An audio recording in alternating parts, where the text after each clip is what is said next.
The role of community health workers is to screen women for early pregnancy and early referral for antenatal clinic, identify unimmunized children and refer them to clinic for immunization, screen for HIV and TB, contact tracing for diagnosis and starting treatment of a contagious disease. This video will assist community health workers in identifying and dealing with possible cases of the poliomyelitis or polio virus in babies and young children. By the end of this video, you should know more about polio acute flaccid paralysis or AFP, understand why vaccinating against polio is important, know how to assess for polio or AFP and what to do when you suspect polio, know how to educate the community on the possible request for stool collection and the need for follow-up, know how to educate the community on general hand washing and infection control measures. Polio used to be prevalent all over the world, but because of vaccinations, cases have reduced. South Africa was certified polio-free in September 2019, and the continent of Africa was certified polio-free in 2020. It is through a worldwide combined effort that we will keep it eradicated through immunization.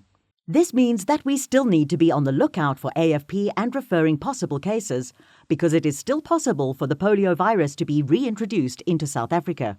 Polio still occurs in countries where there are inadequate vaccination programs. By ensuring our communities are fully vaccinated, we can help to eliminate polio completely and save members of our communities from a life-threatening and crippling disease.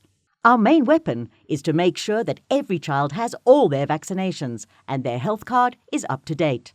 Polio virus is very contagious and can spread from person to person through contact with the feces or poo of an infected person, or through contaminated water or food, or less commonly, in droplets from an infected person's sneeze or cough.